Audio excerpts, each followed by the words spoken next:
மாறிக்கிட்டே தான் இருக்கு. ஆனா இப்போ இருக்கிற காலத்துல இதான்ப்பா குழந்தைங்களை எப்படி வளர்க்கணும், அவங்களுடைய மைண்ட் நம்ம எப்படி மாத்திக்கணும், இதை பத்தி பேசுறதுக்கு இன்னைக்கு டூ வெரி யங் நம்ம ஸ்டுடியோல வந்து பேசுறதுலாம் இங்க ரெக்கார்ட் ஆகும். Hi, so you are Priyadarshini and you are Meena Dilip. Yes. Okay. Priyadarshini, உங்க குழந்தைக்கு எத்தனை வயசு? 2.5. உங்களுடைய குழந்தைக்கு எத்தனை வயசு? 5 வயசு ஆகுது. ஸோ உங்க குழந்தைக்கு இப்போ 2.5 வயசு தான் ஆகுது இல்லையா? ஸோ இந்த வயசு வந்து பயங்கரமான அவங்களுக்கு வந்து எல்லாம் துருன்னு இருப்பாங்க இந்த வயசுல.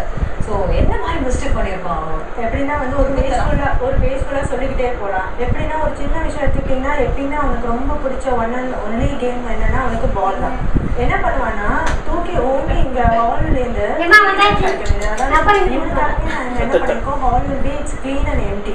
ஒன்றுமே இருக்காது, வெறும் ஒரே ஒரு சோஃபா செட்டு, ஒரு ஃப்ரிட்ஜ் ஹால், அது தவிர வேறு ஐட்டம்ஸே இருக்காது. இவன் என்ன பண்ணுறான், பாலை தூக்கி அடிச்சு குளோபல் லைட் எல்லாம், அதாவது 5 லைட்ஸ் இருந்த இடத்துல இப்போ எனக்கு ஒரு லைட்டு தான் இருக்குது.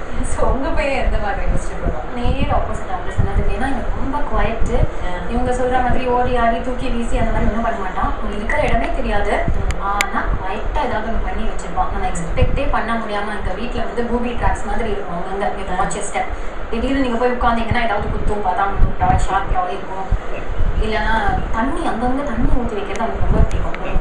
சரன் வலிக்கு விழுவோம் அடிக்கடி. எல்லாரும் எங்கள் வீட்டில் அது காமெடி ஷோ மாதிரி நடந்துகிட்டே இருக்கும். அதான் நீங்கள் வந்து ரோட்டில் போனால் கூட எப்படி நீங்கள் ட்ரெயின் பண்ணி நல்லா சேஃப்டி பண்றோம்.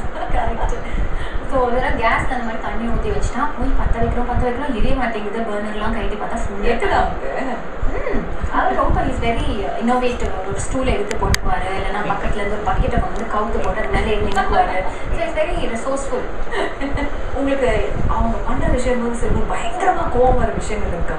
அப்போ நீங்கள் எப்படி ரியாக்ட் பண்ணுவீங்க? கொஞ்சம் எக்ஸ்ட்ரீமாக போயிடுச்சுன்னா வந்து ஏற்கனவே I have very big eyes. அந்த ஐஸ் வச்சு அவனை ஒரு முறைச்சனா போட்டு ஏன்னா வந்து இட் ஆல்வேஸ் ஹேப்பன்ஸ். எல்லா குழந்தையும் அம்மான்னு சொல்லுவேன். பட் வந்து என் பையன் எப்படின்னா பேர் சொல்லிட்டா கூப்பிடுவேன், பிரியா. உடனே வந்து okay that's it, I will flat. எனக்கு அப்புறம் போகல, அவன் முறைக்க அடிக்க போவேன். உடனே வந்து இருக்கிறனால அந்த தாஜா பண்ணுற விஷயன்றது எனக்கு ரொம்ப அதுவும் என்கிட்டன்றது ரொம்ப கை வந்து கிடையாது.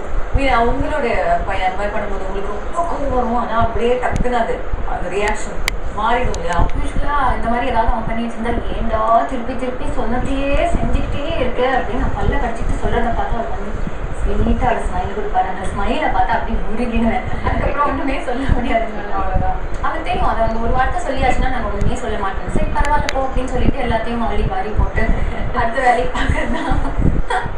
இப்போ மீனா நீங்கள் பண்ண மிஸ்டேக்ஸ், அதாவது சின்ன வயசு நீங்கள் பண்ணது ஏதாவது உங்கள் அம்மா அதை உங்ககிட்ட சொல்லியிருக்கிறோம்ல? இவன் செய்யறது எல்லாமே நான் செஞ்சிருக்கேன் சின்ன வயசுல. நான் வந்து யாரும் பார்க்காத நேரம் மண் அள்ளி வாய்ப்புல போட்டுக்குவேன். அந்த காலத்துல கெரோசின் ஸ்டவ் தான் எங்க பாட்டிமா யூஸ் பண்ணுவாங்க. அதுல ஒரு நாள் கெரோசின் எல்லாம் வெளியில ஊற்றிட்டு தண்ணியை ஊற்றி வச்சுட்டேன் ஒயிட்டா.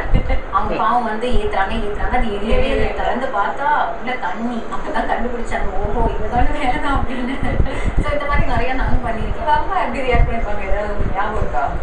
அப்போ வந்து அம்மா ஒர்க் பண்ணிட்டு இருந்ததுனால எங்கள் பாட்டி தான் எப்போவுமே என் கூட இருப்பாங்க. அவங்க வந்துட்டு பாவம் ரொம்ப ஸ்வீட்டு, ஆனால் போட்டு கொடுத்துருவாங்க தாத்தா கிட்ட. தாத்தாக்கு பயங்கர டெம்பர். தாத்தா வந்து லோன்னு கத்துறேன். அப்போ நம்ம பேரண்ட்ஸ் நம்மளை ஹேண்டில் பண்ண மாதிரி இப்போ குழந்தைங்களாம் ஹேண்டில் பண்ண முடியுமா? அதே விதத்தை ட்ரீட் பண்ண முடியுமா? என்ன டிஃப்ரென்ஸ்ன்னு? அதாவது அப்போ பண்ண மாதிரியே இப்போக்கும் நாட் even 1% பாசிபிலிட்டி. ஏன்னா இப்போ கூட வந்து I do listen to my parents. அதாவது இப்போ கூட ஏதாவது சொன்னாங்கன்னா ஓகே இப்படி செய்யாதுன்னாங்கன்னா அஃப்கோர்ஸ் ஐ டூ லிசன். ஆனால் இப்போவே 2.5 வயசு நண்டு சிண்டு மாதிரி இருந்துட்டு ஹீ நெவர் லிசன்ஸ். அதாவது அவனுக்கு எப்படின்னா வந்து எப்பயாவது ரேராக இது பண்ணாதுன்னா ஹி வில் லிசன். பட் என்னன்னா அவங்கக்கிட்ட வந்து இப்போயே வந்து ரொம்ப அரகன்சின்றது கொஞ்சம் ஜாஸ்தி, பிடிவாத குணம்ன்றது பயங்கரம். It's like hectic. அதாவது நம்ம அவளுக்கு சொல்லிக் கொடுக்கணுன்ற அவசியமே இல்லை. அவங்களே எல்லாத்தையும் கற்றுக்கிறாங்க. ரொம்ப நிறையவே வித்தியாசம் இருக்கு. ஏன்னா when I was growing up அடி வாங்குறதுலாம் வந்து it was a common thing. Parents வந்துட்டு ஏதாவது பனிஷ்மெண்ட்னாலே அடிதான், அடி இல்லை திட்டு. ஆனால் இந்த காலத்தில் வந்துட்டு அடிக்கிறது திட்டுறது எல்லாமே சில்ட்ரன் டோன்ட் டாலரேட். ஸோ இப்போது த பெர்ஸ்பெக்டிவே மாறிடுச்சு. ஸோ பேரண்டிங்னாலே it is all about positive reinforcement. நீங்கள் பனிஷ்மெண்ட்டே யூஸ் பண்ணாதீங்க, நல்ல பிஹேவியரை அப்ரிஷியேட் பண்ணி டிசிப்ளின் பண்ணுங்கள்.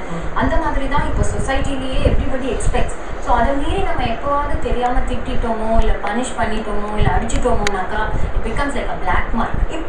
இப்போ கரண்ட் நியூ ஏஜ் மதர்ஸுடைய ரோல் எந்த அளவுக்கு மாறி இருக்குன்னு நினைக்கிறேன். கண்டிப்பாக நான் சொன்ன மாதிரி இந்த பாசிட்டிவ் ரீஇன்ஃபோர்ஸ்மெண்ட்டுங்கிறது வந்து it is a powerful concept. அதாவது இவங்க சொன்ன மாதிரி அத்தாரிட்டி யூஸ் பண்ணுறதை பார்க்க நம்மளும் அவங்களோட டேர்ம்ஸில் அவங்க லாங்குவேஜில் அவங்க லெவலுக்கு இறங்கி போய் பேசி அவங்க பெர்ஸ்பெக்டிவ்லேருந்து நம்ம வேர்ல்டை புரிஞ்சுக்கிட்டோம்னாக்கா we can be better parents. Thank you so much Meena, ரொம்ப நன்றி வந்ததுக்கு. Share lot of beautiful thoughts. Thank you so much, ரொம்ப இன்ட்ரெஸ்டிங்காக பேசுங்க. என்ஜாய் இதே மாதிரி குழந்தைங்களோட இண்டஸ்ட்ரி ஃபைண்ட் நிறையவே என்ஜாய் பண்ணுங்க. நம்ம வளர்ந்த மாதிரி நம்ம குழந்தைங்க வளரணும்னு நம்ம ஆசைப்படுறது சரியே கிடையாது. காலத்துக்கு தகுந்த மாதிரி அவங்க எப்படி மாறுறாங்க அந்த மாற்றத்தை நம்ம எதிர்பார்க்கணும்.